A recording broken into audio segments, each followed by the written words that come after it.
Gold में invest करने के कौन कौन से तरीके हैं? 3 तरीके हैं। सबसे वर्स्ट से बेस्ट की तरफ जाते हैं। तो सबसे खराब तरीका इन्वेस्ट करने का है ज्वेलरी। मैंने यहाँ पे वर्ड यूज़ करा है इन्वेस्ट। अगर आप ज्वेलरी खरीदने के लिए पहन रहे हो तो आप समझो आपने अपने शौक के लिए खरीदी है, वो आपको पहननी है, वो एक डिफरेंट चीज़ होती है। तो अगर आप इन्वेस्टमेंट के लिए ज्वेलरी खरीद रहे हो बहुत ख़राब डिसीजन है, बट अगर पहनने के लिए ले रहे हो लेनी चाहिए। क्योंकि उसमें मेकिंग चार्ज देना होता है, जीएसटी देना पड़ता है। मतलब आप समझो आप गोल्ड के ऊपर 12% और दे रहे हो।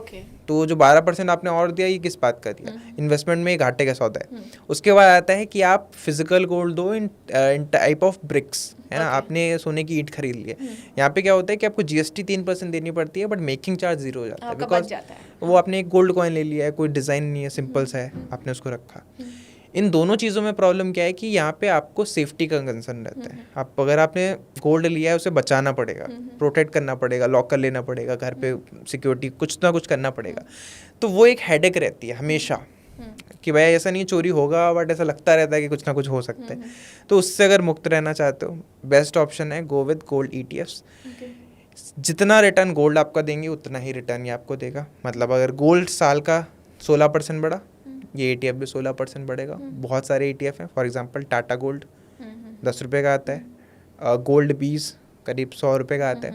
दोनों ETFs के अंदर आप इन्वेस्ट कर सकते हो, ये बेस्ट ऑप्शन है।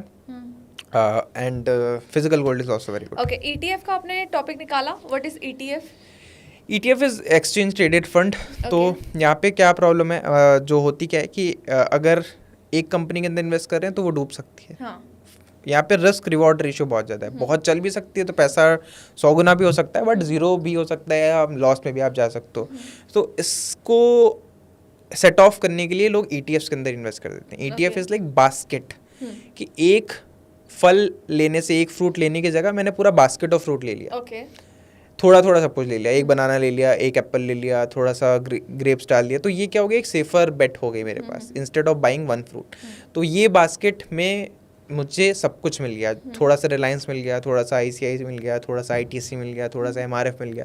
तो यहाँ पे मेरा रिस्क डाइवर्सिफाई हो गया। अब अगर एक कंपनी इसमें से बंद भी हो जाती है तो कोई इशू नहीं, बिकॉज मेरा बाकी की जो 50 कंपनीज है वो बची रहेंगे। तो ये होता है ETF। अब ETF भी हर कैटेगरी के अंदर आते हैं। इंडिया के टॉप 50 कंपनीज, उसमें भी आप इन्वेस्ट कर सकते हो, उसका भी ETF आता है, जैसे बोलते हैं निफ्टी 20, निफ्टी 50 के अंदर इन्वेस्ट करते हैं। एक बास्केट आती है 150 कंपनीज मिड कैप, वो भी आता है। मिड 150 की इस नाम होता है ETF का, उसके अंदर भी आप इन्वेस्ट कर सकते हो। स्मॉल कैप की भी एक बास्केट आती है, 250 कंपनीज में आपका इन्वेस्टमेंट होगा, वो है मिड 150 केस, नहीं HDFC SML 250 ETF आता है, उसके अंदर आप इन्वेस्ट कर सकते हो। तो कौन सी बास्केट में आप करना है आप डिसाइड करो। जितना बड़ी कंपनीज में करोगे उतना सेफ रहेगा। सिमिलर हाँ, जितना बड़ी कैप पे जाओगे सेफ है, जितना छोटे पे जाओगे रिस्की है। यहाँ पे फायदा क्या है, म्यूचुअल फंड से कम एक्सपेंस रेशियो है लॉजिकली, बिकॉज यहाँ पे इनको ये नहीं देखना है किस कंपनी में करना है किस में नहीं करना है। इन्होंने बोला टॉप 150 कंपनी, तो जो भी टॉप आ रही हैं जिनके मार्केट कैप सबसे बड़ी कंपनी है उसमें डाल दिया, आंख बंद करके। उनको खुद से कोई रिसर्च नहीं करनी। तो म्यूचुअल फंड को 100 लोगों की टीम रखनी पड़ेगी, इनको 5 लोगों की रखनी पड़ेगी। इनको बस ट्रैकिंग करानी है कि अच्छा ये कंपनी नीचे आ गई है, 160 पोजीशन पे आ गई, इसमें से निकालो। ये नई कंपनी 150 के अंदर एंटर हुई है, इसके अंदर डालो। तो इसका एक्सपेंस रेशियो कम होता है। तो इट्स लाइक 0.1 0.2%, वो बहुत कम होता है। 5 ETF जो सबसे बेस्ट है आपके नज़रिए से, but let me clear one thing कि ये कोई एडवाइस नहीं है, जस्ट इन्फॉर्मेशन के लिए हम इनसे पूछ रहे हैं। अगर आप इन्वेस्ट करना चाहें तो करें, नहीं करना चाहें तो अप टू यू।